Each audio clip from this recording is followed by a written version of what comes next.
예, 저희 섹션 1이 이제 통합적 생태문명연이라고 하는 거고요.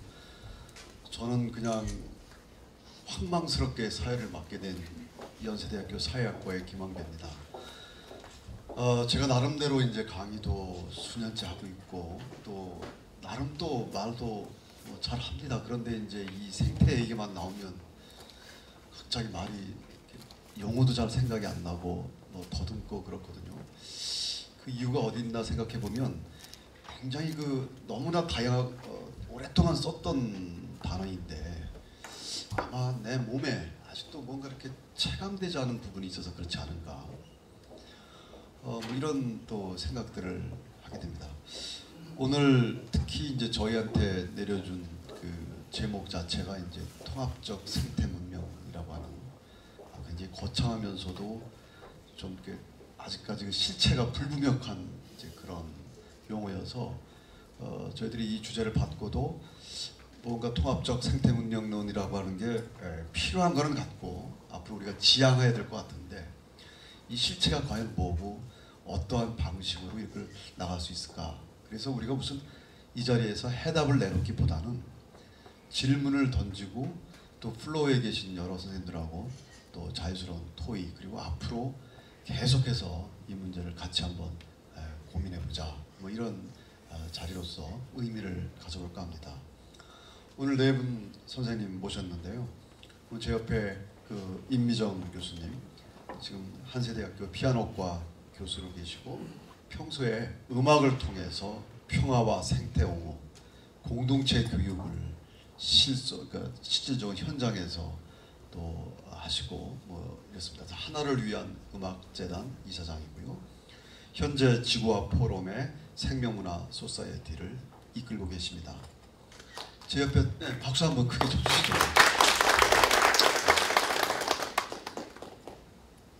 박태현 선생님, 지금 강원대 법학전문대학원 교수로 계시고요.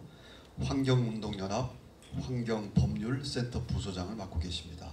지금 현재 그 지구와 사람 지구법학 회장을 맡고 계십니다. 박수 한번. 근데 박수 소리가 좀 작아서 이 선생님 크게 하셨는데. 네, 우리 저 끝에 송규원 교수님, 지금 저 연세대학교 생화학과 교수로 계시고요. 특별하게 뭐 지구와 사람에서는 별로 할 일을 안 하신다고 들었습니다. 굉장히 많으실 것 같은데 대신 그 생태대 연구회를 조직을 하셔서 거기서 모든 실질적인 운영을 하고 계십니다. 현재 생태대 연구회 총책을 맡고 계신 우리 송기원 교수님이십니다. 그리고 최선화 변호사님, 토마스 베리, 그 유명한 우리 지구의 꿈, 또 우주의 신비 등을 말씀하신 토마스 베리의 강좌를 또 다 기획하시고 연출하시고 또 이끄시고 지금 지구법학회 또 생태대 연구에 관여하시면서 지금 변호사로 또 활동하고 계십니다. 최선호 변호사님. 저희들에게 이제 주어진 시간이 뭐 한 60분 됩니다만, 1시간 됩니다만, 그래서 무슨 말씀부터 먼저 꺼내야 될지 모르겠습니다. 사실 제가 처음에 서두에 꺼내려고 열심히 준비해온 거를 이미 강 변호사님이 다 해버리셔가지고 이제 제가 또 할 얘기가 없었거든요. 근데 이제 어쨌든 저희가 그동안 인류가 이 지구상 또 이 행성 또 우주상에 태어나서 150억 년 전에 우주의 폭발과 함께 50억 년 전에 지구의 생성, 그러면서 한 5억 년 전 만에 무슨 뭐 우리 생명체의 탄생, 그리고 호모 이렉투스, 호모 사피엔스 이렇게 거치면서 이제 우리 인간들이 이 지구상에 등장을 하게 됐는데요. 우리가 뭐 문명 시대라고 하는 뭐 구석기, 신석기 문화 쭉 있어 왔습니다만은 우리가 언제부턴가 한 뭐 산업화 시대라고 불러왔던 그 시대에 어마어마한 성장을 하면서 아까 강 변호사님 그 그래프에서 보여드렸습니다만은 인구의 성장 그리고 GNP의 성장, 그러면서 어마어마한 CO2의 어떤 폭발적 증가, 이러면서 이런 성장 신화, 이 공리주의에 사로잡힌 어떤 그 성장 신화가 우리를 지배하고 있고 또 앞으로 굉장히 지배할 것으로 보입니다. 이런 과정에서 우리가 이제 지구를 엄청나게 그 착취하고 억압하고 통제해봤다. 근데 그 토마스 베리 그 선생님 말씀에 의하면은 이 지구상의 많은 그 생명체들이 이제 멸종을 경험하게 되는데 사실은 자연적 멸종이 있어 왔다는 겁니다. 생태계가 변하고 또 지구가 진화하는 과정에서. 그런데 오늘날 이 멸종은 우리 인간들이 스스로 인위적으로 지금 멸종을 시키고 있다고 하는 거거든요. 그래서 멸종은 결코 재생되지 않는 것이다. 복원되지 않는다. 이런 위험성 속에서 우리는 지구를 그렇게 엄청나게 착취해왔습니다만은 이제는 또 감히 새로운 생명체를 또 만들어내려고 하고 있습니다. AI라든지 DNA 복제 기술 같은 것 말이죠. 이미 우리가 그 지구 생명체에 관한 얘기 또 생태에 대한 얘기가 한 30년이 또 지나왔습니다만 여전히 그 목소리들이 주변에서 지금 맴돌고 있는데요. 우선 그 각 선생님들께서 이건 이미 제가 주어진 콘티는 아닙니다만 각자 이 전공을 하시면서 어떤 경험 또 전공하시는 부분에서 이 생태학적 사고하고 어떻게 그 생태학적 사고라고 할까요? 이런 걸 어떻게 또 경험하게 되시고 또 이걸 어떤 식으로 자기의 그 영역하고 연관시킬 수 있을 것인지 뭐 이제 그런 이야기들을 좀 자연스럽게 그냥 뭐 말씀 나눠주시면 좋겠는데요. 우선 먼저 제 옆에 앉아 계시니까 임미정 선생님부터 좀 하시죠.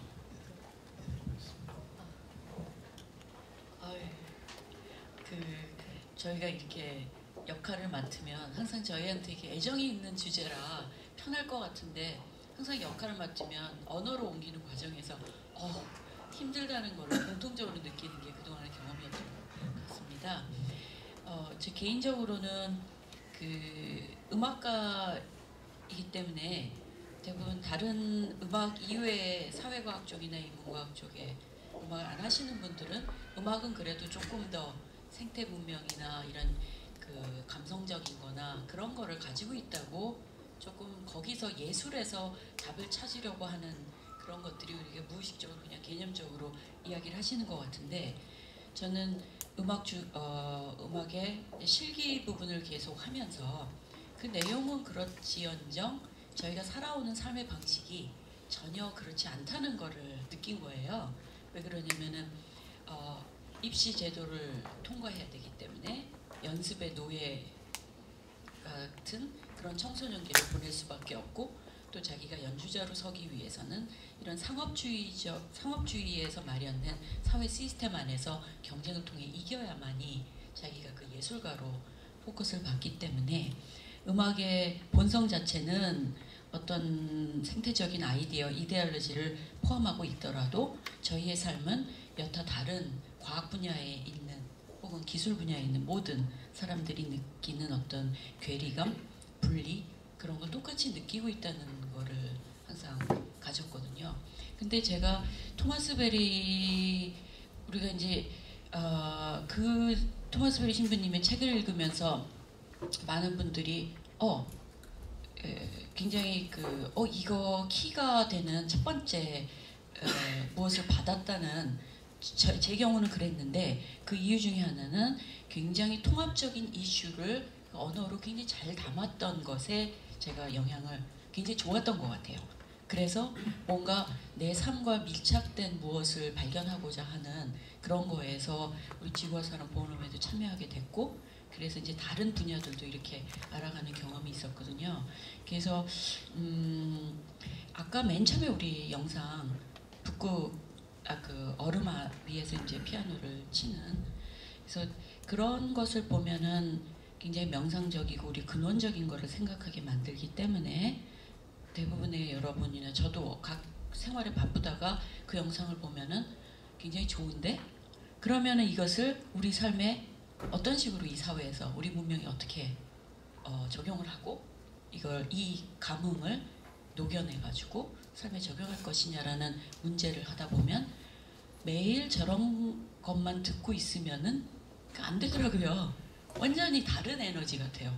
오히려 긴장하고 질문을 던지고 그 논리적인 접근을 필요로 하고 사실은 제가 말씀드리는 것도 제가 음악가로서 어떤 우리의 영성적인 부분 정신적으로 어떤 키가 되는 무엇을 이거 느낌으로 알고 있지만 그것을 제 삶과 제 학생들과 또 제 친구들과 많은 동료 살아가는 사회인과 이 사회를 바꾸는데 그럼 어떻게 할 것이냐라는 거를 쓰려고 할 때는 완전히 복잡한 그런 정교함을 다뤄야 되고 또 삶의 균형을 맞춰야 되는 그런 문제를 우리 시대가 안고 있지 않나.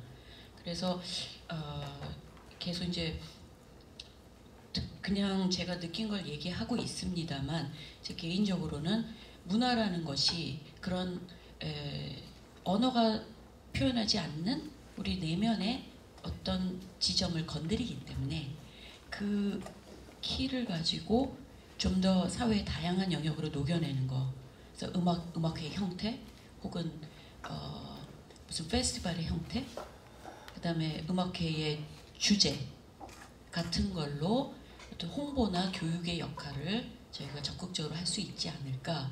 그것이 최근 한 15년간의 제 음악가로 삶에서 50% 이상의 정신적인 에너지를 노력하고 있는 부분입니다. 그래서 네, 그 정도 말씀을 드리겠습니다. 네, 그러니까 이제 음악이라고 하는 어떤 정서 활동을 통해서 어떤 생태적 균형적인 삶 뭐 이런 거를 이제 계속 추구하시는 과정에서 이제 뭐 생태와 삶과 우리 정서 뭐 이런 것들에 대한 고민을 하게 되셨다는 말씀이고요. 우리 저 선생님 법 하시면서 어떻게 예, 예상했던 질문이어서 좀 편안하게 좀 말씀을 좀 드리면, 그래서 좀 찬찬히 한번 생각을 해봤습니다. 환경법을 공부하면서 제가 가졌던 공부를 하면서도 이게 단가? 이게 충분한가? 뭐 이런 계속되는 이제 남아있는 이제 불안들, 이것으로 충분한가라고 하는 그런 것들이 있었던 것 같아요. 근데 이제 그런 것들이 뭔가를 이제 한번 이번 기회에 한번 정리를 해보니까 한 네 가지 정도로 제가 느꼈던 부분. 첫 번째가 이제 말하는 이제 지식의 불충분성이라고 하는 부분인데, 이제 사실 지금 환경부 소관 환경법률이 이제 60여 개 되는데, 그렇죠. 이제 환경법 체계라고 하는 게 이제 양적인 측면에서는 이제 어느 정도 꼴과 형태를 갖추고 있다 이렇게 평가를 할 수가 있습니다. 그런데 이게 법이라는 게 이제 특정 지식을 전제로 해서 만들어지는데, 이제 그 지식이 이제 실제를 온전하게 이제 반영을 하고 있느냐 라는 부분에 대한 이제 계속 이제 남는 이제 질문들이죠. 이런 지식과 이제 실제와의 어떤 그런 갭은 어떤 계속 있을 수밖에 없는 부분이고, 그러다 보면 거기에서 생기는 어떤 환경 보호의 어떤 불충분성 이런 것들이 이제 하나 들 수 있을 것 같고요. 또 하나는 이제 이건 글 논문 저자는 지금 기억이 안 나는데 제가 하여튼 인상 깊었던 게 이제 그 작은 결정의 전제라고 하는 그런 제목의 글입니다. 아마 경제학 하시는 분들은 아마 이 논문 글을 알 텐데, 그러니까 우리가 개별적인 이제 의사결정 자체는 어쨌든 합리적으로 보여줄 수 있는데, 그런 개별적인 결정들이 축적되다 보면 전체로 봤을 때는 굉장히 불합리한 그런 결과가 생긴다는 뭐 그런 내용이었던 것 같은데, 사실 우리 환경에 관한 의사결정을 할 때도 사실 뭐 하나를 이제 처리를 할 때 환경 활동가들은 이제 큰 어떤 전체 맥락 속에서 이제 그 결정을 그 사안을 보려고 하는 반면에 하여튼 그 행정 실무가들은 어쨌든 결정 자체에 하여튼 집중을 하려고 하면서 결국은 하여튼 그 개별 결정의 어떤 합리성만 생각을 하는데, 그러다 보면 했던 생기는 전체 측면에서 어떤 그러한 불합리성 이런 것들 저도 이제 시국을 하다 보면 느끼는 거거든요. 그런 데서 오는 불안감. 그다음 세 번째가 이제 많이 들어봤을 텐데 이제 재본소의 역설이라고 하는 거죠. 그러니까 뭐 연료 효율성을 증가시키니까 오히려 사람들이 차를 더 타고 더 멀리까지 나감으로 인해서 전체적으로 연료 소비량과 어떤 환경 부하가 더 커지게 된다는 그런 역설. 그러니까 여기서 사실 이제 단순히 이제 기술로 이제 해결할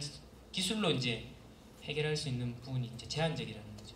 우리 어떤 가치와 의식, 태도에서 어떤 변화의 어떤 필요성 이런 것들을 이제 이야기를 하는 거고, 마지막으로 이제 저는 이제 자유주의 법학에 대한 어떤 불만.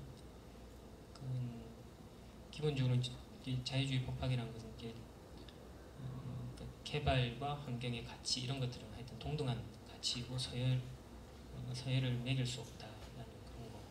어느 것이 어떤 가치가 더 좋은지 아닌지는 뭐 각자 개인이 결정해야 되는 문제고, 국가는 뭐 중립성을 지켜야 된다. 이런 데서 오는 불만. 저야 당연히 이제 그 환경 가치의 우선성을 이제 주장을 하고 있기 때문에 그런 데서 오는 불만. 이런 것들이 환경법을 하면서도 계속 했던 뭔가 이게 다가 아닐 거다라고 하는 그런 이제 불충분성 이런 것들이 있었습니다. 그래서 저는 환경법을 공부를 하면서도 나름대로 이제 이런 것들을 좀 보완하기 위해서 이제 환경윤리라든지 뭐 생태학 관련 서적이라든지 이런 것들을 읽었는데, 저는 하여튼 그 생태학적인 그런 가치 또 환경 가치를 어떻게 이제 실정법의 해석과 적용에 반영을 할 것인가 이런 부분에 대해서 좀 고민을 많이 했었고, 그런 공부 과정에서 이제 제가 저한테 영향을 줬던 것은 하여튼 두 사람입니다. 알도 레오폴드의 이제 대지윤리라는 것과 그다음에 크리스토프 스톤 교수의 법정에선 나무, 이게 이제 가장 영향을 미쳤는데, 스톤 교수의 이제 논문을 읽으면서 이제 나무에게도 이제 고유한 이익이 있을 수가 있다라고 하는 걸 확실히 느꼈습니다. 우리 이제 권리라고 하는 것은 결국 이제 인간의 어떤 이익을 보호하기 위한 좀 하나의 기제 메커니즘인데, 이게 그 나무에게도 고유한 이익이 있을 수가 있고, 그러면 그 이익을 보호하기 위해서 권리를 부여할 수 있다. 이런 것들을 공부를 하면서 고유의 이익, 하여튼 인간만이 가지고 있다고 생각했던 그러한 이익을 그게 아니다라는 것을 이제 느꼈던 거고, 이제 알도 레오폴드의 이제 그 대지윤리를 통해서도 하여튼 옳고 그름, 대지윤리의 유명한 법칙들을 다 아실 텐데,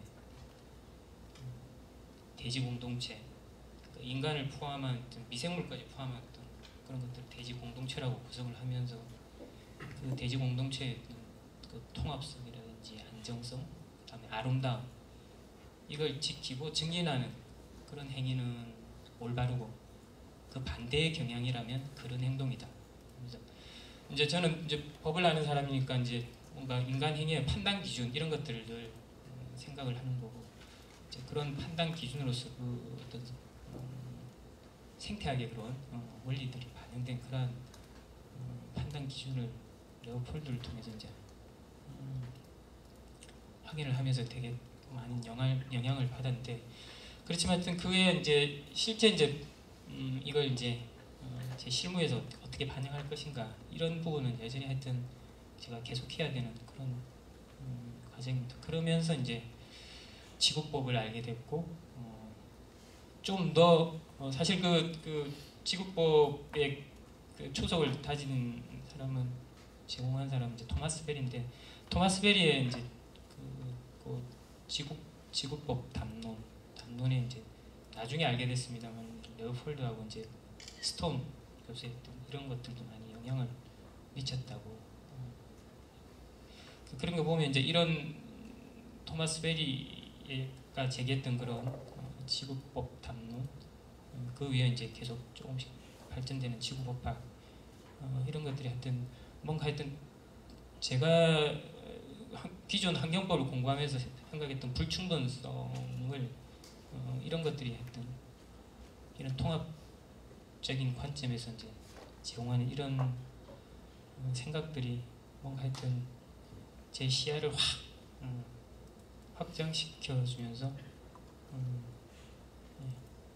그랬던 것 같습니다. 근데 하여튼 여전히 이제 이걸 이제 어떻게 이제 현실에서 이제 접목하고 이제 반영을 할 것인가 이런 부분들은 여전히 이제 제 숙제다 이런 생각이 듭니다. 말이 좀 길었습니다.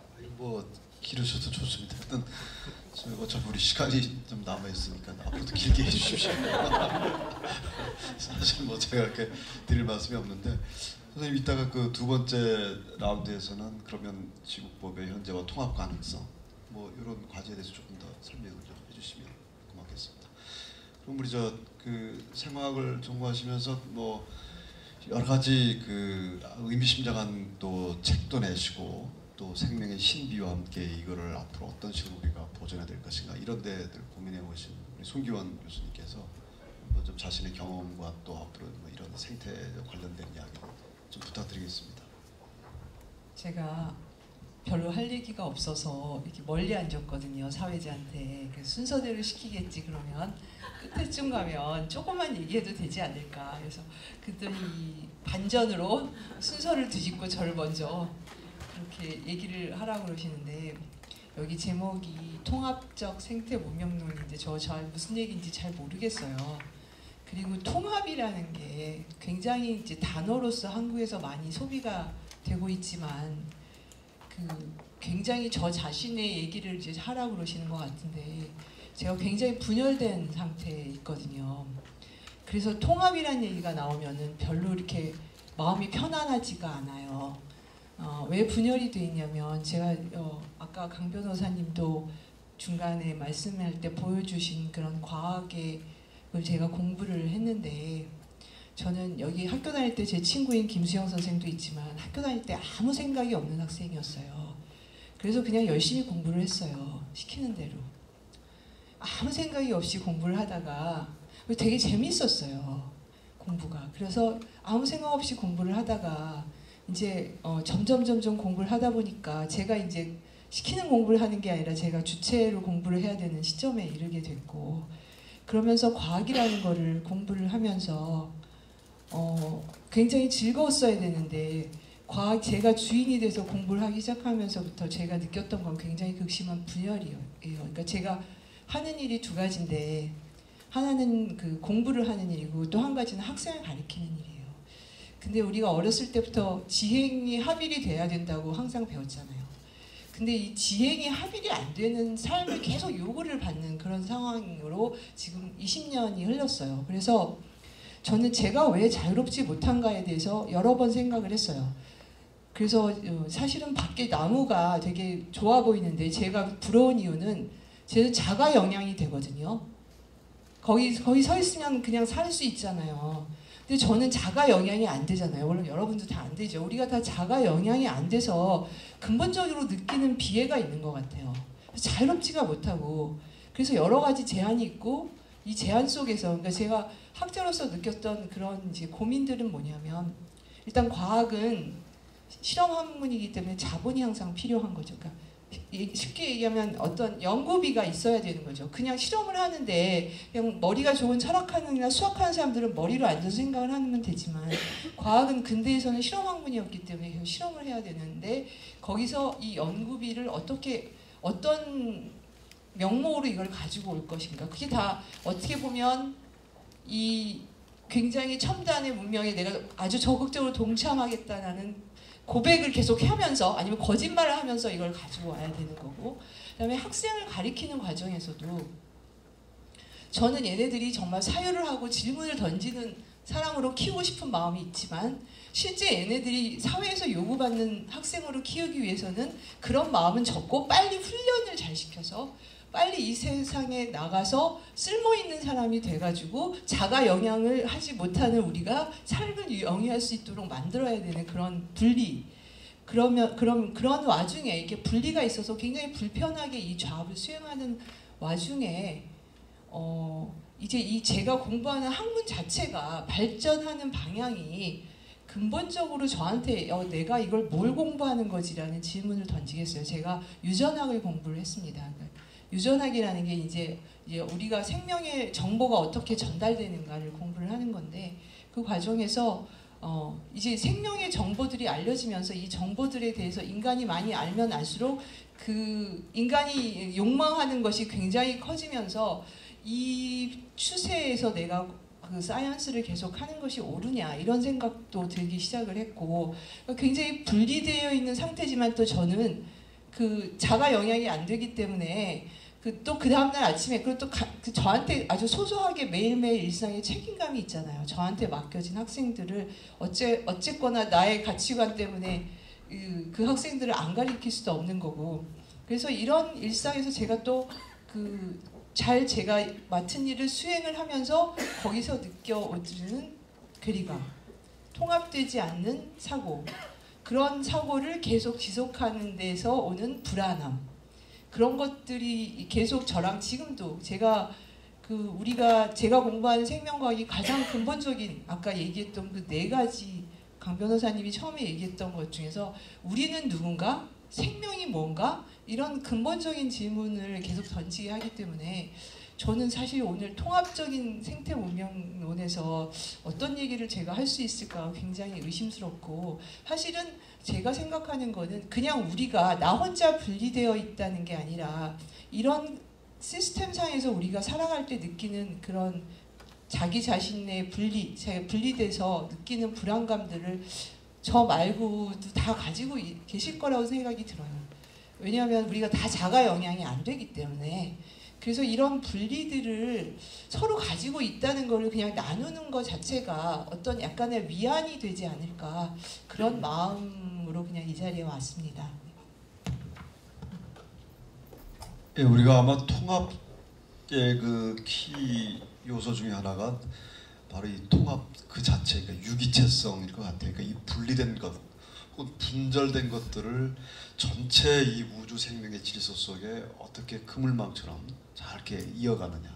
그래서 아마 우리 지금 송 선생님이 느끼신 그 불안은 정말 어떻게 보면 실존적인 불안이죠. 이미 세계 내 존재로 던져진 우리가 으스스함의 어떤 그런 생명의 불안인 것 같은데 그게 현실적으로 정말 너무 분절되어 있고 분리되어 있다라고 하는 것. 그래서 생태적 사고라고 하는 것은 결국은 이 분리된 어떤 삶들 이것들을 다시 자연과 우주와 인간, 동식물들 다 이렇게 엮어주는 어떤 사유고 또 그 방식일 텐데요. 우리 최선호 선생님. 예, 저는 여기 사회 보시는 김황배 교수님이나 나머지 패널 분들은 이제 강단에서 대학에서 공부를 계속 하고 계시고 또 학생들도 가르치고 이제 계신 입장인데 저는 그냥 실무를 하는 변호사입니다. 그래서 사실 이렇게 심도 있는 연구를 하는 그런 사람은 아니고요. 그냥 관심을 갖고 이렇게 이 부분에 대해서 같이 공부하고 이런 정도인데요. 하여간 그러니까 그냥 그런 평범한 사람의 눈높이에서도 또 같이 이렇게 패널로 이야기를 좀 한번 해봐라 해서 이제 이 자리에 제가 앉아 있는 것 같습니다. 저는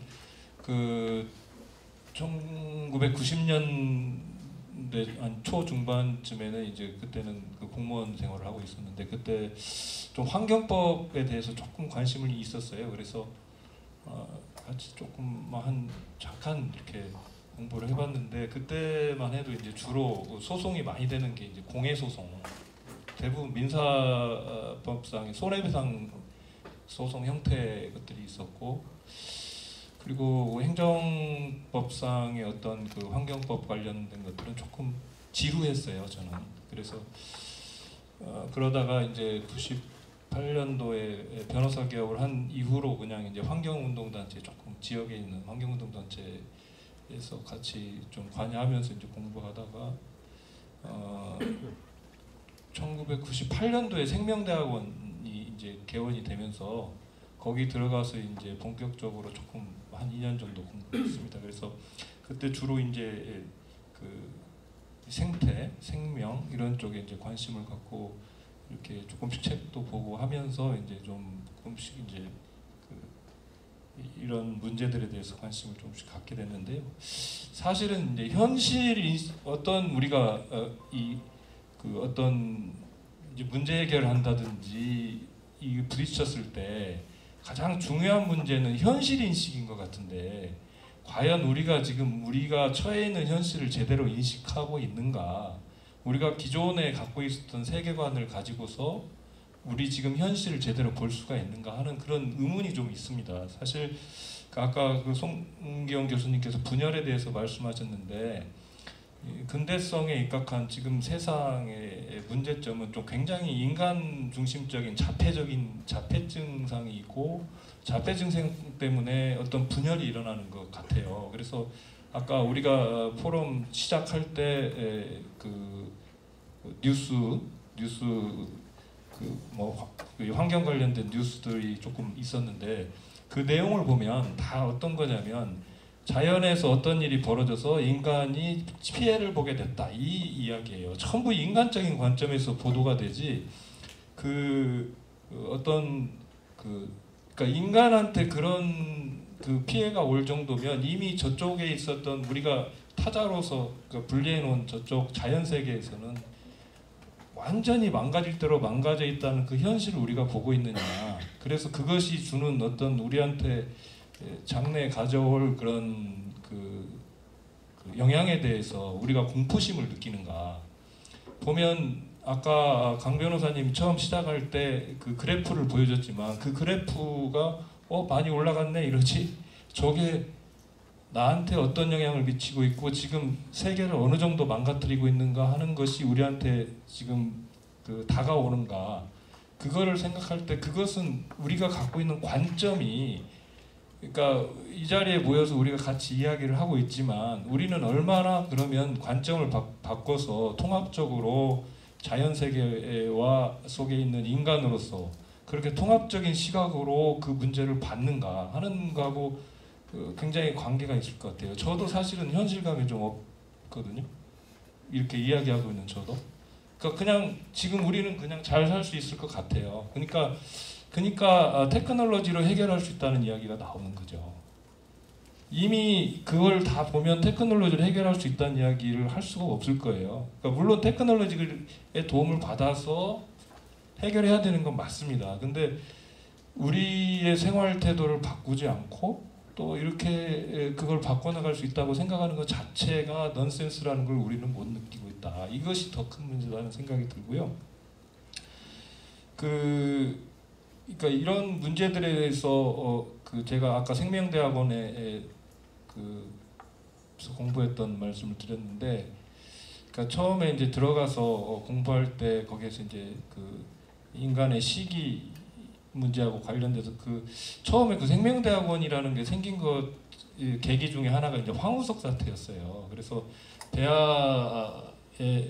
배아줄기 세포하고 관련해서 그 배아를 지위를 어떻게 볼 거냐 하는 거하고 관련해서 이제 굉장히 중요한 주제였습니다. 저희가 공부를 할 때. 근데 그 주제에서 배아를 다룰 때 항상 인간의 시기가 언제냐 그걸 논점으로 다뤄요. 보면 인간이 수정되는 인간의 정자와 난자가 수정되는 순간부터 인간이냐, 아니면 무슨 원시선이 생겼을 때 인간이냐, 그 관점에서 다루고 있습니다. 여전히 사실은 그 문제는 토마스 아퀴나스에서 벗어나질 못했어요. 그때는 배아가 아니고 이제 배아는 아직도 생각도 못할 때니까 태아에 대해서 했는데 영혼이 언제 주입되느냐를 가지고 굉장히 논란이 있었습니다. 그러니까 그거하고 배아한테 원시선이 생겼을 때 걔가 인간이냐, 그전에는 인간이 아니냐, 이 이야기는 똑같은 맥락일 수 있어요. 근데 굉장히 이제 카톨릭도 역시 그런 어떤 인본주의적인 세계관, 가치관을 어느 정도 갖고 있기 때문에 인간 생명과 어떤 자연 생명을 좀 분리해서 보는 시각이 강하고, 그러다 보니까 이것이 인간으로 얘를 봐줘야 보호할 수 있다라고 생각을 하는 거예요. 그래서 저는 그렇게 보지 않아도 된다는 생각을 했는데요. 왜냐하면은 그 세포 자체가 과연 어떤 지위와 권리를 갖고 있느냐라고 볼 수도 있거든요. 그러니까 인간과 자연을 그렇게 굳이 분리하지 않는다면 다만 그 세포가 갖고 있는 잠재력을 가지고서 논증할 수 있거든요. 그러니까 그 세포가 자라서 예를 들어서 인간이 되는 세포이기 때문에 그 부분에 대한 잠재력을 그 아이가 진화해서 이렇게 커갈 수 있는 그렇게 볼 수도 있지 않을까라는 생각을 했지만 뭐 그때는 그런 이야기를 강하게 주장은 안 했습니다. 근데 그것이 결국은 어떻게 보느냐 하는 문제하고 관련이 있다. 예를 들어서 어떤 그걸 꼭 인간의 시기하고 관련해서 볼 필요가 있었나 하는 뭐 생명윤리는 우리 송 교수님 좀 공부를 많이 하셨지만 약간 그러니까 그것이 어떤 식으로 보느냐에 따라서 굉장히 이 문제 해결 방법도 달라지고 현실이 또 달라질 수 있다 이런 생각을 좀 했습니다. 예, 뭐 각 영역에서 이제 자기의 그 개인적인 경험 뭐 이런 걸 통해서 이제 뭐 생태와 삶 또 이런 여러 가지 문제들을 말씀을 해주셨는데요. 아까 서두에서 말씀드린 것처럼 오늘 이제 우리에게 좀 주어진 주제 중에 하나가 이 통합성이라고 하는 문제거든요. 근데 사실은 굉장히 어려운 단어입니다. 이제 얼마 전서부터 우리 사회에도 뭐 통합, 융합, 학제간, 복합 뭐 여러 가지 얘기들이 있는데요. 예를 들어서 한 바구니에다가 다양한 거를 그냥 이렇게 물리적으로 집어넣는 것이 통합이냐, 아니면 그야말로 다양한 요소들이 화학적 반응을 일으켜서 제3의 어떤 발현적 속성, 독특한 속성을 일으키게 하는 게 이제 통합이냐, 이제 여러 가지 어려운 문제들이 있거든요. 그래서 오늘 저희들은 그냥 이거를 그냥 문제 제기만 던지고, 근데 이제 이 선생님들께서 각자 자기 영역에서 이런 문제점들이 그럼에도 불구하고 어떠한 식의 어떤 통합적 가능성을 가질 수 있을 것인가. 예컨대 과학기술 같은 경우에 1차적 통합은 생명윤리라고 하는 거하고 이제 맞닿으면서 다 다른 어떤 폭넓은 뭐 인접 학문이라든가 지식 사유 체계라든가 실천 양식이라든가, 아까 이제 그 법이 말씀하시면서 박 선생님 그 환경법을 말씀하셨는데, 환경법 자체도 그냥 법 테두리 안에 국한돼 있는 경향이 있다. 그러니까 법이라고 하는 텍스트 안에 그냥 갇혀 있다. 그러니까 이것이 주변의 콘텍스트, 예컨대 뭐 정치, 경제, 역사, 문화 뭐 이런, 그리고 좀 더 나아가서 우주 행성이라고 하는 그런 어떤 전체적인 맥락성을 고려하는 그런 어떤 환경법, 이런 것들이 아직도 과제로 남아 있는 것 같다라고 하는 말씀을 좀 던져준 것 같거든요. 그러니까 우리가 자기 영역에서 이제 자기 거에 지금 돌아가는 것 사실 바쁩니다만, 이것이 뭐 생명윤리든 아니면 그 가버넌스의 문제든 아니면 종교와 어떤 문화 영성의 문제든 또 과학기술의 생명의 문제든 또 이렇게 뭔가 이렇게 이어지고 또 다른 어떤 넓은 어떤 그런 지구 환경적인 문제가 또 연결되는 뭐 그런 지점이 있을 것 같아서, 그게 아마 우리 오늘 통합으로 나아가는 어떤 그런 이야기가 아닐까 이렇게 생각을 하거든요. 과학 영성, 문화성, 워낙 저한테는 그 매력 있는 단어입니다. 이것이 뭐 우리 생태적 감수성이라고도 얘기하는데요. 혹시 이 부분에 대해서 임 선생님 아무래도 그 영성과 문화 또 신미성 또 생태적 감수성 이런 데 아주 그냥 뭐 실천하고 계시고 또 거기에 그 영영한 분이시기 때문에 한번 그 부분을 좀 말씀해 주시면 고맙겠습니다. 제가 이 자리가 앉기 싫었는데 세 분이 먼저 앉으셔가지고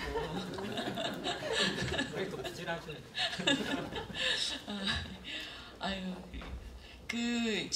지금 말씀을 들으면서 이렇게 계속 머릿속에 무엇이 흘러갔냐면, 아까 강 변호사님 처음에 하실 때 주체성과 객체성이란 말씀이 저한테 꼽혔었고, 박 교수님 말씀하실 때 작은 결정들이 통합됐는데 또 큰 결정과 계속 어긋나는 것들이 우리 사회에 지금 너무나 사회가 복잡하고 커져서 작은 결정 내리는 사람마다 이 자신의 만족감을, 이런 생태적 만족감을 충분히 느낄 수 없음에도 불구하고 큰 결정은 또 그런 것들에 대한 현상, 또 자가 영향에 대한 그런 말씀을 쭉 들었는데, 이 모든 게 우리가 지금 대면하고 있는 무엇 하나 부정할 수 없는, 그렇기 때문에 간단하게 이 주제가 간단하게 한 가지로 설명될 수 없다는 건 너무나 분명한 것 같고요.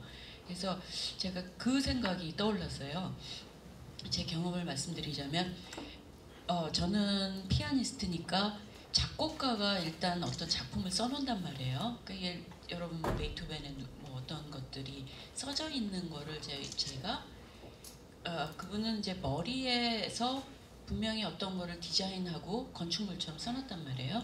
그건 저는 몸을 움직여서 소리를 들으면서 그 소리 에너지화해서 그 소리가 그냥 우리가 말을 할 때도 교수님 오늘 이렇게 안녕하세요 이렇게 말을 할 수도 있고 교수님 안녕하세요 의미를 담아서도 할 수 있는 거잖아요. 그러니까 저희는 그 같은 도미소를 치더라도 그게 의미가 있나라는 걸 끊임없이 아주 0.1초 사이에 그 의미 지나가더라도 의미가 부여돼 있나가 저희가 평생 하는 작업인데, 근데 그런 의미는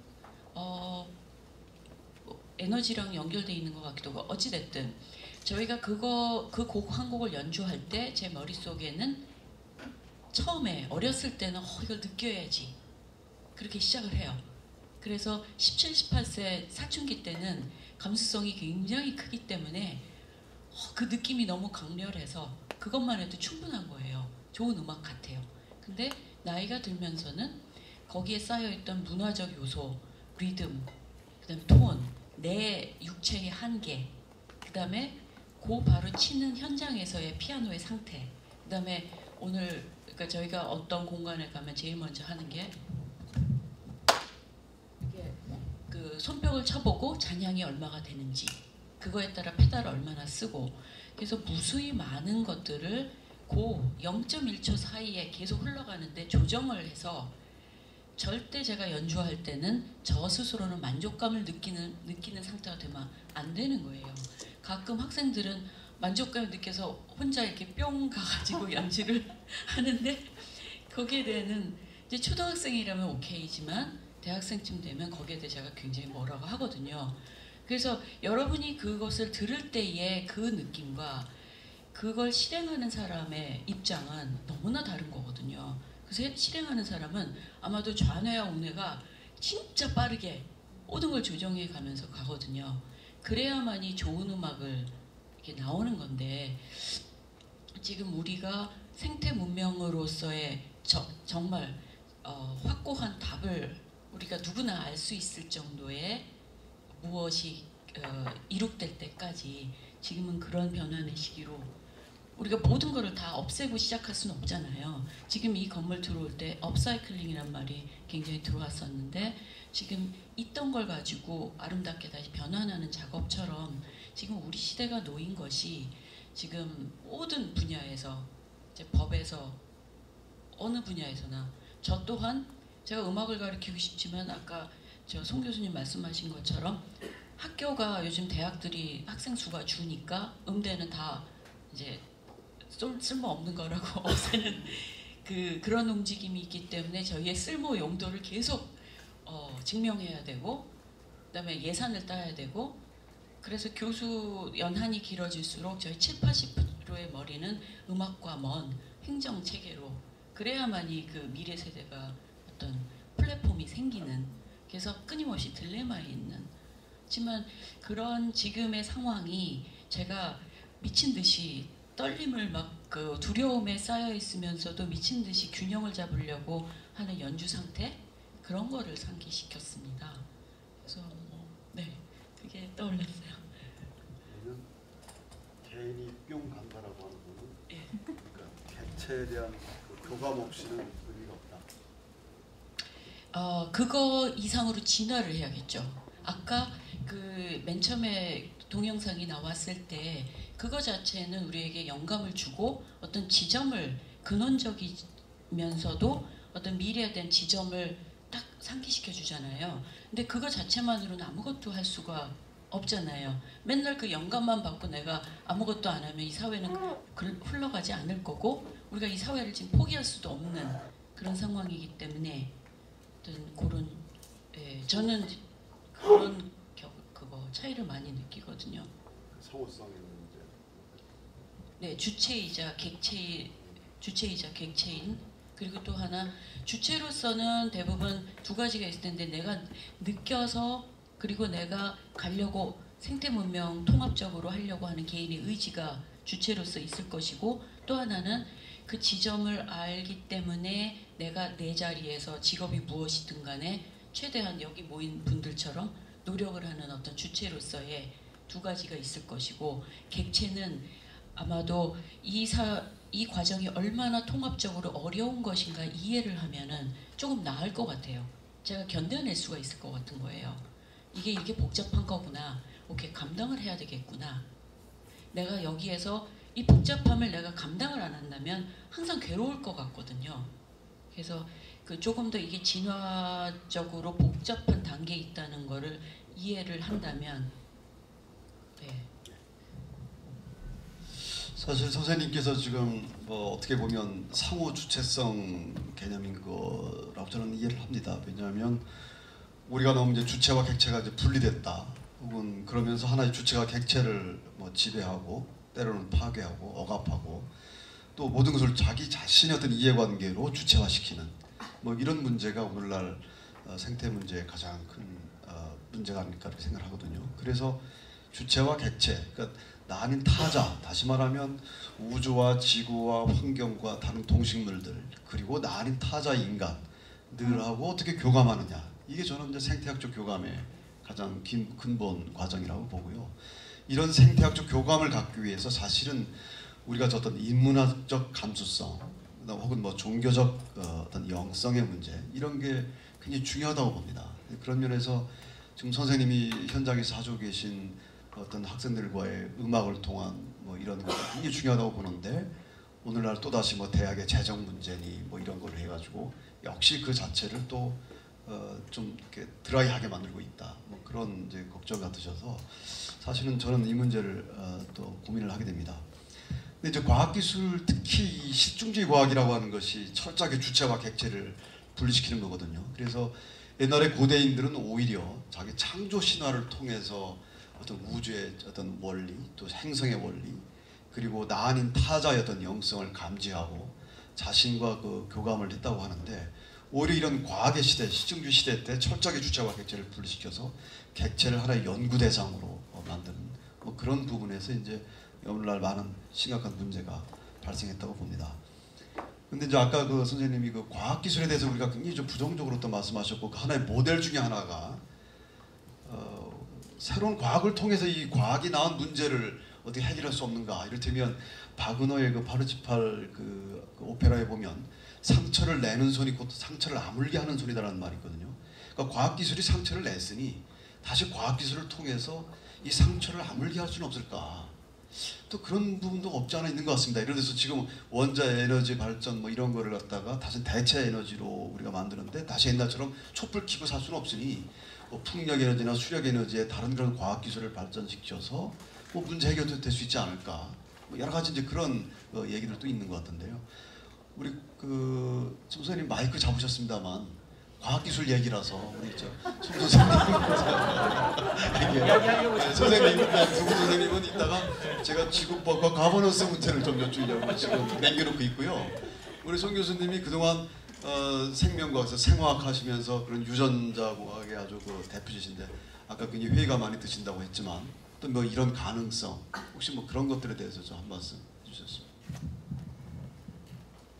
약간 마이크를 한 분이 가지고 계셔서 넋놓고 있었다가 갑자기 막 질문을 하시니까 굉장히 어려운데, 왜 통합적 사고가 필요하냐 이렇게 말씀드리기 전에 어쨌건 왜 제일 중요한 거는 먼저 마음속으로부터 아주 근원적인 질문이 생겨야 되거든요. 이게 정말 옳은가? 이게 정말 맞는가? 아니면 지금 하는 대로 갈 수 있을까? 이렇게 근본적인 질문이 생겨야지 되는데, 공부 시간에도 그 질문을 하는 학생들은 어떤 학생들이 공부하냐면 좀 공부 좀 하는 학생들이 질문을 하지 전혀 모르는 사람들은 질문을 안 하잖아요. 그거랑 똑같은 것 같아요. 그러니까 알아야지 이 마음속으로부터 질문이 생기는 것 같거든요.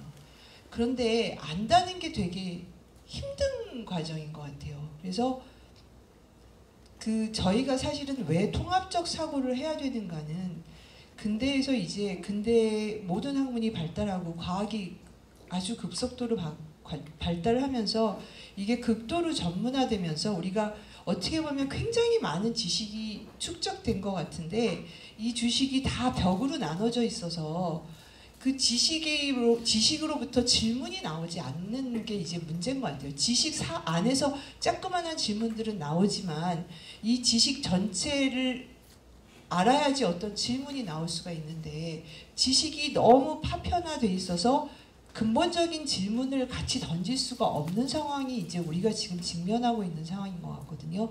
그래서 사실 우리에게 통합적인 사고가 요구되는 이유는 제가 보기에는 조금만 봐가지고는 전체가 어떻게 돌아가는지 우리가 알 수가 없기 때문에 사실 과학자들이 요즘도 아까 뭐 유전자 가위를 통해서 뭐 생명체가 유전병도 고치고 나쁜 유전자 없애고 얼핏 보면 굉장히 좋은 것 같아요. 또 과학이 굉장히 가치 판단이 어려운 게 좋은 점도 있고 나쁜 점도 있고 아주 정확하게 양날의 칼이거든요. 그렇기 때문에 조그만 시선으로 보면 이렇게 좋은 점이 있는데 뭐 그게 실증주의적인 아니면 공리적인 사고일 수도 있는데 이렇게 좋은데 하고 굉장히 긍정화할 수도 있는 부분이 되게 많은 것 같아요. 그래서 일단은 그런데 전체를 볼 수 있는 시각을 우리가 한 번도 이렇게 제대로 교육을 받은 적이 없는데 이 전체를 보는 시각은 서로 연결되어 있다는 것을 전체를 조금이라도 볼 수 있어야지 뭐가 잘못되지 않았나 하는 질문이 드는 것 같거든요. 그래서 그런 의미에서 우리가 통합적인 그런 사고를 필요로 하는 것 같아요.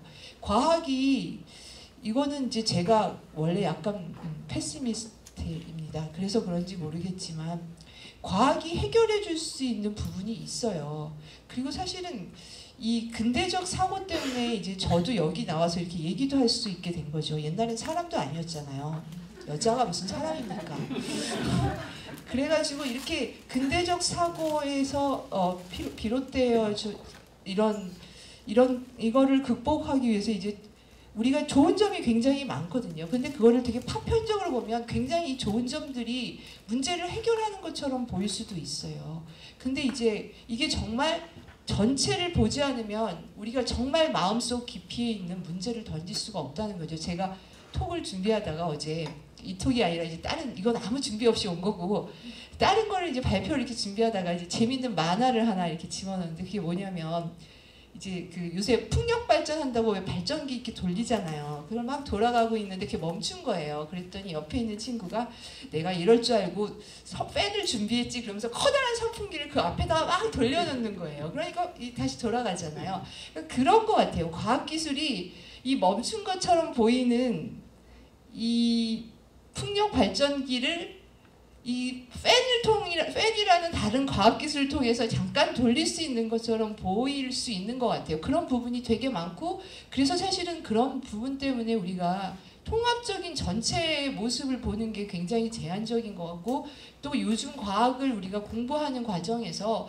너무나 전문 지식이 많고 어렵고 힘들기 때문에 이런 것까지 할 여유가 없거든요. 그래서 그렇게 함으로써 점점 사람들이 굉장히 깊이 가는데 전혀 연결이 되지 않는 그런 통합이 되지 않는 그래서 정말 근본적인 질문을 던질 수 없게 되는 그런 상황 때문에 통합적인 사고가 굉장히 중요하다는 생각이 들고 그 다음에는 저는 사실 신앙심이 굉장히 미약한 사람으로 신앙심이 있다라고 얘기하기 수도 없는데 옆에 신앙심이 돈독하시니 최선호 변호사님 옆에 앉아 있는데 사실은 저희가 종교를 이렇게 마음속으로 받아들일 때 저는 잘 모르지만 제일 첫 단계는 그 다음에는 이제 뭐가 돼야 되냐면 회개가 돼야 되잖아요. 회개해야 된다고 그렇게 얘기를 하잖아요. 보통 왜 정말 이렇게 신심이 타오르면 처음에는 자기의 잘못을 뉘우치면서 사람들이 많이 눈물을 흘리잖아요. 그러니까 그런 회개가 필요한 것 같아요. 그러니까 질문이 정말 깊어지면 그 다음 회개의 단계로 제가 이게 과학자로서 여기 나와서 할 얘기는 아닌 것 같죠? 그런데 회개의 단계로 간다는 게 결국 영성으로 들어가려면 그 질문으로부터 아주 정말 마음속 깊이의 회개가 필요한 것 같고 그런 영역 때문에 저희가 그 그렇게 되려면 결국은 종교나 이런 것들이나 뭐 아까 그 이미정 선생님 말씀하시는 그런 감수성이나 이런 것들이 연결되지 않으면 어려운 작업인 것 같다는. 그래서 과학 기술로서 문제를 해결할 수 있을까? 응급 처방은 될 수 있을 것 같지만 우리에게 정말 우리가 전체를 본다면 과학 기술로 해결하겠다는 생각 자체를 그런 것도 굉장히 오만한 마음이잖아요. 인간의 지식으로 해결할 수 있을 거다. 근데 이 문제를 정말 인간이 해결할 수 있는 문제인가에 대해서 사실은 굉장히 깊이 있는 질문이 필요하다고 저는 생각을 합니다.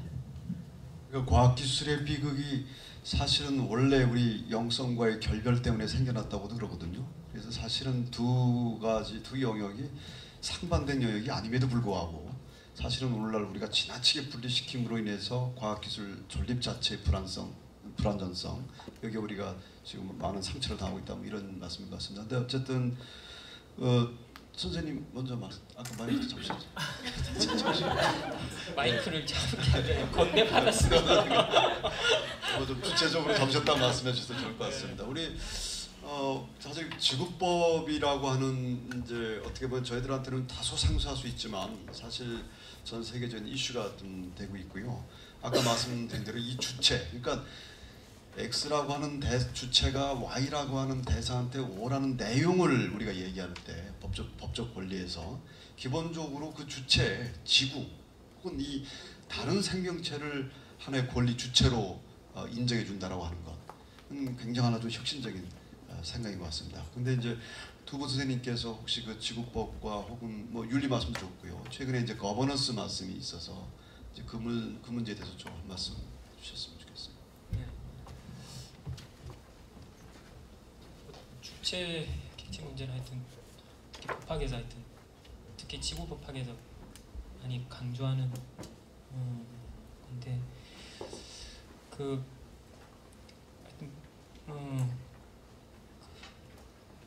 제가 이제 그 인간 중심으로 이제 주체성을 이제 사고를 했었는데 저는 하여튼 그 김상봉 교수님이 이제 그 서양의 어떤 주체성을 홀로 주체성이라고 이렇게 하면서 이제 서로 주체성을 이렇게 주창을 하셨는데 뭐 그런 개념도 저는 하여튼 참 좋은 개념이다 이렇게 생각을 했고 지구법학하면서 지구법학에서 이제 단순히 인간이 주체 그 밖에 나머지 것은 객체 그게 아니라 이제 서로 주체가 아닌 어떤 공동체다 이런 것들을 이제 지구법학에서 배웠던 것 같아요. 그리고 오늘 아까 강 대표님 발표하셨을 때 그 주체와 객체의 어떤 동전의 양면성 그런 이야기는 사실 제가 오늘 처음 듣는데 그런 주체 객체의 어떤 공속성 이런 것도 참 좋은 개념이라는 생각이 듭니다. 저는 아까 김 교수님께서 그 텍스트하고 컨텍스트 말씀을 하셨는데 좋은 말씀이라고 생각을 하고 저희가 이제 제가 이제 같이 이제 저희 지구법학회 동료들하고 야생의 법을 번역을 했는데 그 야생의 법에서 이 컨텍스트라고 하는 그 개념이 굉장히 많이 씁니다. 제가 실제로 한번 찾아보니까 한 70여 회 조금 못 미치는 그 정도로 이제 컨텍스트라는 개념을 많이 쓰는데 그렇죠. 이제 법은 지구법학이 그런 겁니다. 법이라는 것은 기본적으로 텍스트인데 이 텍스트가 컨텍스트 안에 있는 텍스트라는 것을 이제 우리가 망각을 하고 있다. 그러니까 지구법학에서 말하는 컨텍스트는 뭐냐라고 했을 때 이제 우주고 지구다 이렇게 이야기합니다. 이제 그러면서 이제 위대한 법학이라는 거 하는 그레이트 로우라고 하는 또는 그 그레이트 주리스프루던스라고 하는 그런 위대한 법학을 상정을 하면서 인간 법학을 그 위대한 법학에 이제 통합시켜야 된다. 그 일부기 때문에 통합시켜야 된다. 이렇게 이제 이야기를 합니다. 그게 이제 사실은 그 지구법학의 이제 기본 내용인데 이제 그렇게 통합 내용으로 이제 그 자연의 어떤 주체성을 이야기를 하고 이제 그 주체성의 지위를 보장하기 위해서 이제 권리 부여 이런 것들을 이야기를 하거든요. 사실 이제 이게 이제 저는 이제 환경법에서 제기하는 함의가 적지 않다고 생각을 합니다. 실은 지금의 환경법이 여전히 하여튼 인간 종 중심 주의에 기반을 하고 있습니다.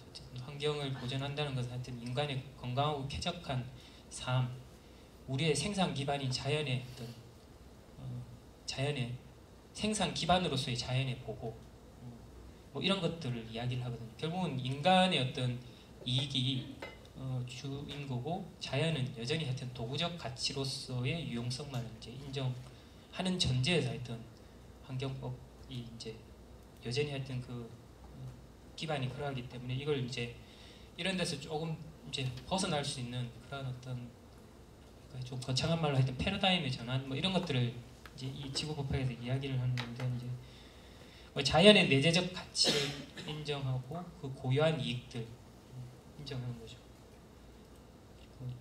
그러면 이제 거기를 위한 어떤 권리 체계의 어떤 발전 이런 것들을 이제 이야기를 합니다. 아까 이제 오늘 주제가 이제 통합적 생태 문명론인데, 그러니까 이제 송 교수님도 이제 말씀하셨지만 분열을 이야기를 하셨거든요.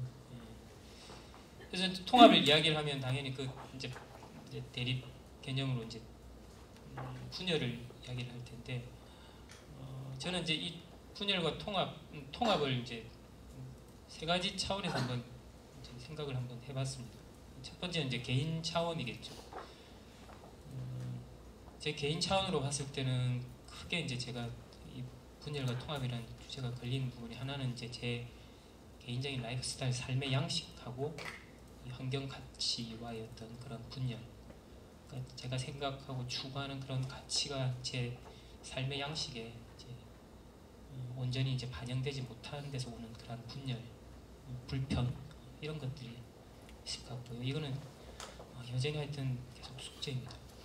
또 하나는 이제 제가 한 학문하고의 어떤 학문과 이제 제가 추구하는 가치와의 어떤 분열인데, 이건 제가 지구법을 공부하면서 이 분열이 좀 극복되고 통합 쪽으로 나아가고 있습니다. 그래서 저는 요즘 하는 공부가 하여튼 되게 좀 하여튼 쾌활한 상태에서 하여튼 공부를 하고 있는데, 하여튼 제 개인 차원에서 어떤 분열과 통합은 이런 식으로 지금 드러납니다. 그 두 번째 이제 차원이 이제 공동체의 어떤 분열과 통합 문제인데, 뭐 여기에 관해서는 뭐 각 여러 선생님들이 각자 할 말씀이 계시겠지만, 저는 이제 이 공동체 차원에서 이제 분열과 통합 문제를 보는 것은 첫 번째가 이제 이 환경 보호라고 하는 게 이게 좋은 삶의 양식이라는 문제하고 이제 분열되어 있다라고 하는데요. 그 에콰도르 헌법이 2008년도에 제정되면서 이제 자연의 권리가 들어왔는데, 자연의 권리가 들어왔다는 것 자체 다 아실 텐데, 저는 그것 자체도 중요하지만 이 자연의 권리를 인정을 좋은 어떤 삶의 양식하고 연결시켜서 이야기를 하고 있습니다. 그러니까 환경 보호가 뭐 여러 가지 추가하는 과제 중 하나의 어떤 환경 보호라고 하는 그런 문제로 접근하는 것이 아니라 우리 전체 좋은 개인과 공동체의 좋은 삶의 양식 안에서 환경과의 어떤 조화, 보호, 균형 이런 것들을 이야기를 하고 있습니다. 사실 그 자연과 이렇게 좋아하는 삶이 좋은 삶이다 이런 건 뭐 전통적인 유교나 동양 하여튼 우리 전통 사상에서 이제 이야기를 하는 거고, 저도 자연스럽게 그런 것들을 자연스럽게 이렇게 뭐 체계적으로 공부를 하지 않았더라도 자연스럽게 좀 그런 생각들을 받아들이는 것 같은데, 그렇지만 하여튼 우리 말씀드렸지만 이 서두에 말씀드렸지만 그 좋은 삶이라는 것은 하여튼 기본적으로 자유주의 법학은 좋은 삶이라고 하는 것은 기본적으로 하여튼 각자 개인이 생각하는 바가 다 다르고 그렇기 때문에 그거는 국가가 뭔가 하여튼 이야기를 해서는 안 되고 중립성을 지켜야 되고, 그건 개인이 각자가 추구하는 바다 이렇게 생각하는 게 개인주의적, 자유주의적 법학인데 저는 그 부분에 대해서 불만이 있고 불편합니다. 저는 오히려 이런 환경 보호, 환경의 어떤 가치의 우선성 이런 것들이 좋은 삶의 양식에 통합돼야 되는 것이 저한테 훨씬 편하고 그게 우리 공동체에 더 나은 모습이다 이런 부분은 분명히 생각을 하고 있기 때문에 어쨌든 이런 것들은 이제 극복하는 문제. 사실 이런 게 이제 헌법 문제하고 사실 관련이 된다고 저는 생각을 합니다. 지금 개별 기본권 중심으로 이렇게 쭉 나열되어 있는 그 법의 기본권을 이러한 하여튼 우리가 공통적으로 지켜야 될 어떤 이념으로 이렇게 연결시켜주는 이런 것들이 사실 저는 헌법의 역할이라고 저는 가치라고 생각하는데 하여튼 그런 점에서 이제 헌법의 문제가 중요하다는 생각이 들고요. 그리고 이제 마지막으로 이제 좀 크게 보자면 사실 이 부분은 제가 공부를 안 해서 뭐라 말씀 못 드리는데 하여튼 이제 문명 간의 이제 통합 이런 이야기들을 사실 좀 합니다. 그런 보시면 하여튼 각자 특히 뭐 크게는 서양과 동양, 그 동양 내에서도 뭐 여러 가지, 서양 내에서도 여러 가지 이제 문명들이 있을 텐데 그런 문명 간의 통합 이야기를 하는데 그 문명 간의 통합이라고 하는 것이 뭐 문명이 뭐 어느 하나로 이제 수렴돼야 된다 그런 이야기는 아닌 거고 문명이 서로 다르지만 서로 각자 발전을 이제 추구를 하면서 그 속에서 이제 문명 간의 어떤 조화, 균형 이런 것들을 이야기를 하는데 저는 이제 21세기 이제 생태 위기에서 위기 시대에서 그 생태 문명이라고 하는 그런 거는 각자의 문명에서 하나의 어떤 공통적으로 수렴될 수 있는 그런 부분이 아닐까 이런 생각이 듭니다. 사실 말씀드리면 공부를 안 해서 잘 모르는데 하여튼 제가 그 한번 읽고 관련해서 이제 좀 말씀드리고 싶은 건 이제 중국이 이제 이야기하는 생태 문명. 최근에 저도 이제 이런 내용을 최근에 이제 알았는데 2008년부터 이제 중국에서는 공식적으로 이 생태 문명을 이야기를 공식적으로 이야기를 하고 이제 2012년도에 이제 헌법에 이제 그 생태 문명 재창 건설 이런 것들을 이야기를 쭉 합니다. 그래서 이제 한 6가지 정도를 이제 그 주요 이제 과제로 이야기를 하는데 이 내용들을 보면 뭐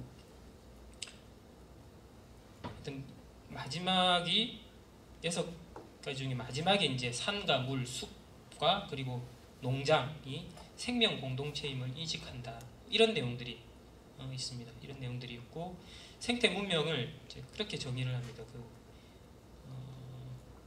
인간 문명의 이제 새로운 이제 단계다라고 이야기를 하면서 인간과 사회와 자연의 어떤 조화로 발전 법칙에 따르는 과정에서 이루어지는 물질적, 영적, 조직적 성취다. 이걸 이제 생태 문명이라고 이렇게 이야기를 하는데 이런 내용이라고 한다면 사실 우리가 그동안 조금씩 이제 이야기를 했던 이런 내용들을 좀 전체적으로 정리한 것이 아닌가 이런 점에서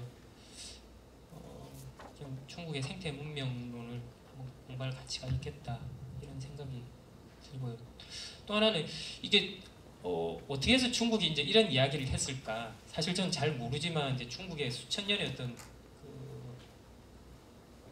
그 전통 사상이 기반이 있었기 때문에 이런 생태 문명을 이야기를 하는 게 할 수 있는 게 아닌가 이런 생각이 들고 그렇다면 사실 우리나라도 이제 중국의 어떤 전통 사상의 사실 자장 그 영향과 자장 안에서 이렇게 우리 사상과 문화가 발전됐기 때문에 저는 이 생태 문명이 우리가 좀 쉽게 하여튼 공감을 하고 우리가 받아들일 수 있는 부분이 있지 않을까 하는 생각이 들면서 이 중국의 생태 문명론을 한번 공부할 필요가 있겠다 이런 생각도. 예. 뭐 엄밀히 말씀드리면 중국의 전통 사상이죠. 현재 중국을 보면 중국이 한 5천 불만 소득이 넘어가도 지구가 곧 멸망할 거라고 지금 걱정들 하고 있는데 좀 아이러니하긴 합니다만 어쨌든 그 자연주의 사상, 자연 사상이 발달했던 어떤 중국의 어떤 뭐 고전 또 중국 사람들의 현재 뭐 자각 뭐 이런 거에 대해서는 관심을 두을 만하겠군요. 우리 최 변호사님 뭐 가버넌스 문제나 혹은 생태윤리 문제나 뭐 예, 그 제1회 저희 컨퍼런스 할 때 저기 우리 박 교수님이 지구법에 대해서 발제를 하셨고 제가 그 토론자는 아니고 보충하는 이야기를 했는데 오늘 또 그 순서대로 그 말씀을 드리게 됐네요. 그 지구법 아까 그 처음 시작할 때 동영상에 보면 그 뉴질랜드나 인도 강의 권리 뭐 이런 거 하면서 지구법이 도입됐다 뭐 이런 식의 보도를 합니다. 근데 이게 굉장히 오해를 불러일으키는 보도라고 저는 생각을 해요. 왜냐하면 지구법적인 요소가 우리 법에 도입되는 것은 이미 환경법이 들어올 때부터 사실은 그렇지 않은 환경법도 있지만 우리가 생각할 때 이미 지구법적이라는 말을 하기 전에 우리가 생각하는 지구법적인 요소들을 안고 있는 법들이 뭐 상당히 있습니다. 예를 들어 환경영향평가라든지 이런 부분은 물론 아직 어떤 인간중심적인 한계는 있지만 그것들은 그런 요소들을 많이 품고 있다 이렇게 생각이 되는데요. 그때도 1회 컨퍼런스 때도 제가 그런 말씀을 조금 드렸습니다만 이 지구법이라는 것이 뭐 예를 들어서 무슨 뭐 민법, 형법, 상법 이런 그런 법들 중에 하나의 요소, 환경법을 뭐 대체하거나 조금 확대하는 그런 정도의 법이라고 볼 수 있는 건 아니고 오히려 유비를 한다면 그 로마법에서 그 부족법으로서의 로마법을 뛰어넘는 만민법이 만민법으로 제국이 되면서 만민법이 이제 새로 생기지 않습니까?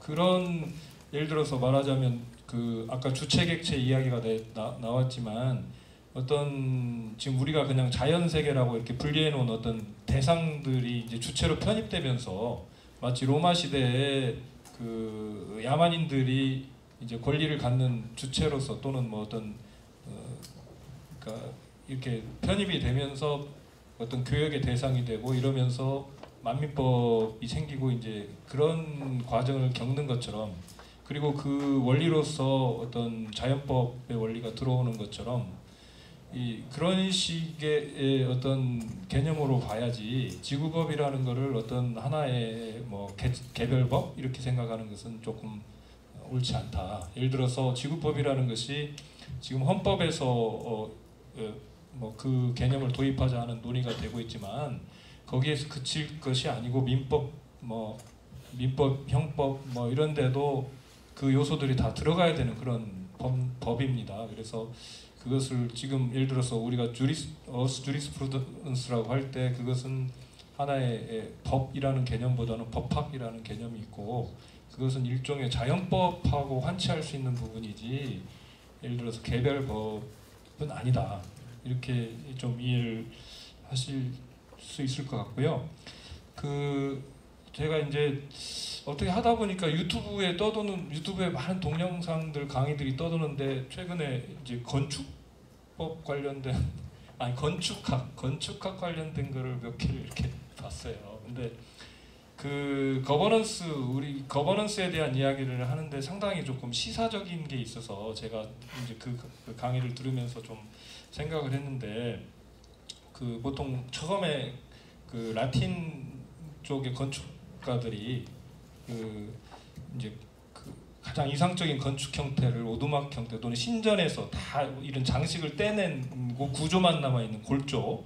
그래서 골조를 중심으로 한 그거를 이상적인 형태로 봤대요. 그래서 그 건축을 하면서 그 골조를 어떤 그 구조를 그냥 볼 수 있도록 그 구조를 이렇게 하고 나머지 장식적인 요소들은 이제 거기에 첨부하는 그러니까 일단 골조를 완성한 상태를 완전한 그 건축물 형태로 보고 거기에 장식적인 요소를 붙이는데 그거는 이제 완전한 것을 오히려 훼손시키는 과정이죠. 그래서 그 그 파르테논 그리스에 가면 파르테논 신전이 있는데 지금 다 골조밖에 없지 않습니까? 근데 과거에는 당초에는 그 장식들이 있었다는 거죠. 그 장식을 다 영국 사람들이 떼다가 자기네 대형박물관에 갖다가 전시를 하고 있는데 그것이 없는 상태. 그런 거에 반해서 이제 그 독일 게르만족들은 그거를 이제 하면서 이 주변에 둘러싼 거다. 피복이 중요하다. 건축에 있어서 이렇게 보면서 이제 그 장식적인 요소로서가 아니고 이걸 둘러싸고 있는 것의 중요성을 이야기를 했고 그것이 이 가장 이제 그 좀 뭐 이렇게 최종적으로 하는 이야기가 어떤 바구니 형태의 건축. 그러니까 예를 들어 이렇게 짜여진 그게 북경 그 베이징의 올림픽 스타디움을 그런 식으로 만들었다고 하더라고요. 그래서 처음에 물론 기초가 되는 이제 골조를 만들었지만 나중에는 그 철근을 다 연결시켜 가지고 말하자면 어떤 것이 구조인지 알 수 없는 상태로 만들어 놓는 것이죠. 그러니까 그래서 이게 법이라는 것이 그러니까 이 지구법이라는 것이 어떤 식으로 형성이 거버넌스가 구성이 될 거냐 하는 부분에 대해서 생각을 해봤을 때 굉장히 시사점이 있다는 생각을 했습니다. 그래서 그 우리가 생각하는 이제 법에 근대법에 특히 뼈대는 뭐 구조가 있고 헌법이 있고 헌법이 아주 기본법이 있고 거기에 뭐 민법이 들어가고 이렇게 해서 일종의 그 골조가 있는 건축물과 같은 형태의 법을 우리는 생각을 하고 하이어라키적인 걸 염두에 두는데 이게 이제 그리고 나머지 것들은 조금 예를 들어서 객체 뭐 자연물 이런 것들은 다 객체라고 우리가 하는 것들은 장식물처럼 붙는 것이죠. 그것이 인간이 중심이고 이 붙는 형태인데 만약에 이것들을 주체로 본다면 어떤 식으로 구성을 거버넌스를 해야 될 것이냐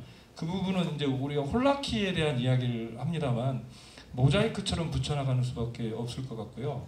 그래서 헌법 개정에 대한 이야기도 중요하지만 우리가 늘 하고 있는 어떤 소소한 부분에 있어서의 법 개정 저 같은 실무 변호사들이 실제 그 필드에서 뛰면서 어떤 뭐 판례를 만든다거나 이럴 때 거기에서 굉장한 보람을 느낄 수 있다고 생각합니다. 그런 변화를 갖고 오는 것이. 그러니까 예를 들어서 무슨 말이냐면은 어떤 그러니까 뭐 환경법에 조그만 그 조문을 하나 바꾼다고 예를 들어서 국회에서 했을 때 그 자체가 어떤 혼론으로서의 완결성을 지닌 지구법적인 요소가 들어가 있는 그런 법이 그러니까 하나의 법 조문이라든지 또는 하나의 법을 만들 때 거기에 그런 요소, 지구법적인 요소가 들어가 있다면 그것 자체로서의 완결적인 어떤 지구법적인 요소를 만들고 그것들이 또 법이 자꾸 이렇게 형성이 되면서 하나의 또 큰 지구법적인 형태가 되고 그래서 이거를 뭐 일거에 어떤 변화를 만든다는 물론 이제 에콰도르 헌법처럼 헌법 자체에 그런 자연의 권리가 들어간다든지 이건 엄청난 진보겠습니다만 우리가 실제로 이 지구법적인 요소에 대해서 어떤 뭐 실천을 한다면 그렇게 뭐 꼭 거창한 거에서 찾을 필요가 없을 것 같다. 하나하나 우리가 하고 있는 행위 자체에서도 얼마든지 할 수 있는 거버넌스를 바꿔나갈 수 있는 그리고 그것들이 모여서 하나의 홀라키를 형성하게 만드는 그런 식으로 할 수 있을 것 같다는 생각을 그 동영상을 보면서 했습니다. 저희가 이 자리에 앉을 때 어떻게 60분, 70분을 메꿀 것인가 하고 적지 않은 고민을 했는데 벌써 시간이 다 지났고요. 심지어는 우리 주최 측에서 3시 10분까지 해도 좋다고 이렇게 도움을 주셨는데 또 그 시간까지 다 지났는데 이제 막 몸이 풀리는 것 같습니다. 이제 막 이제 입도 좀 트이고 생각도 좀 트이고 이제 얘기가 이제 좀 이렇게 좀 맛깔스럽게 나오려고 하는데 이제 접어야 될 것 같습니다. 근데 혹시 플로우에서 한두 분 선생님만 혹시 오늘 우리 논의와 관련해서 뭐 그냥 일방적으로 말씀을 해주셔도 좋고 뭐 질문을 해주셔도 좋고요. 혹시 뭐 한두 분 안 계신지요? 그 두 가지 관점에 대해서 그 네 분 패널 선생님들 말씀하시는 거 듣고 좀 생각을 했는데, 첫 번째 관점은 송 교수님께 이제 김 교수님이 질문 드리신 내용에 대해서 한 가지 좀 그 말씀을 드리고 싶고, 그것과 연결시켜서, 그러니까 과학기술이 미래에 어떻게 지금의 문제를 해결할 수 있을 것인지 과학의 관점에서, 기술의 관점에서 아주 짧게 말씀드리고요.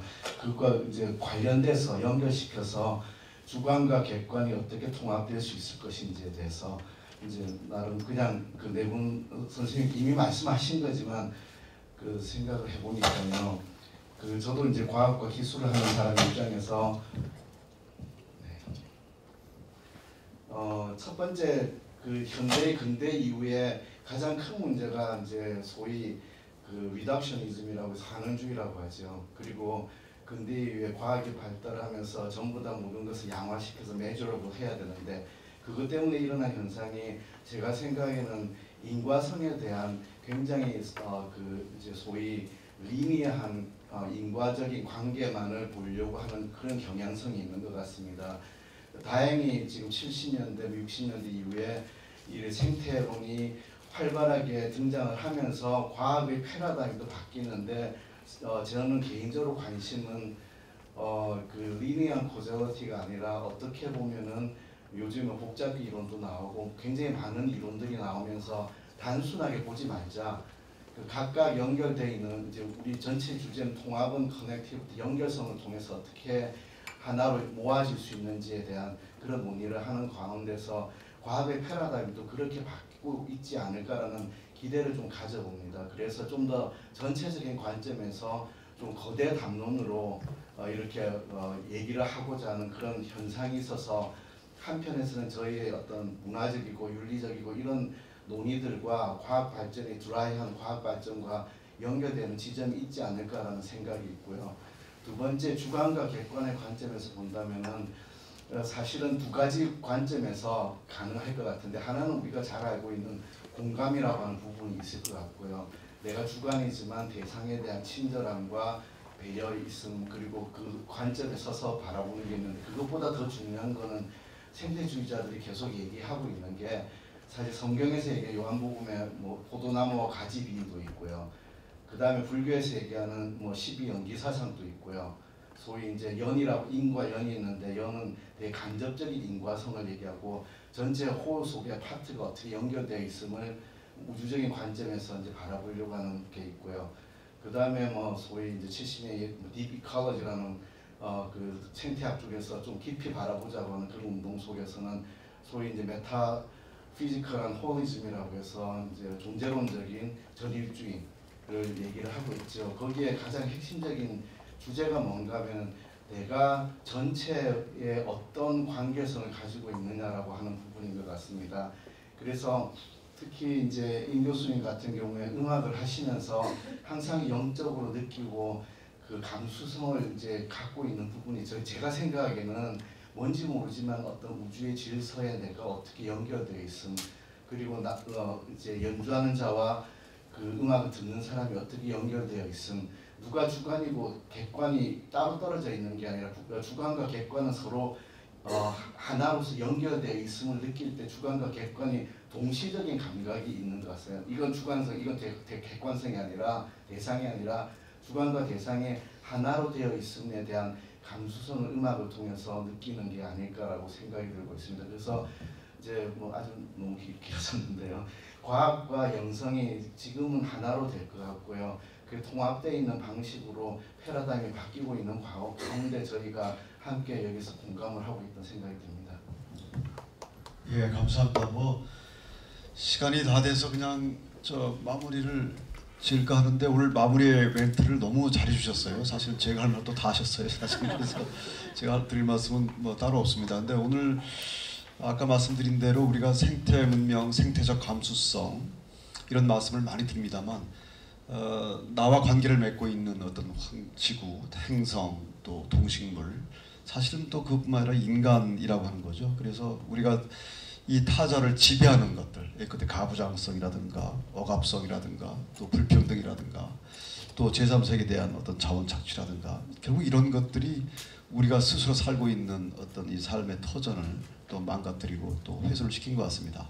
생태적 감수성과 생태학적 성찰이라고 하는 것은 결국 우리 인류 역사에 대한 또 성찰이기도 하고 우리가 우리 자신에 대한 성찰이기도 하다, 이런 말씀을 드리고 싶습니다. 오늘 통합성이라고 하는 주제를 내걸었습니다만은 사실 이 통합성에 대해서 얼마나 많은 이야기가 되는지는 모르겠습니다. 다만 제목이 통합성의 퍼즐입니다. 그래서 사실 이제 우리가 이런 퍼즐을 아직 다 풀지 못하고 그냥 과제로 이렇게 남겨둬야 될 것 같습니다. 마지막으로 뭐 사실 저도 뭐 이렇게 마이크를 잡아서 많은 말씀 드리고 싶습니다만 사회자라는 게 이제 말이 없어야 되는데 오늘 주제넘게 이렇게 말이 좀 많아졌습니다. 앞으로 우리가 그 생태적 감수성 혹은 생태학적인 어떤 그런 여러 가지 통합적 사육 이런 거를 위해서 여기 계신 모든 선생님들하고 또 많은 대화를 나눌 것으로 기대합니다. 네, 오늘 네 분 패널 선생님 다시 한번 박수 한번.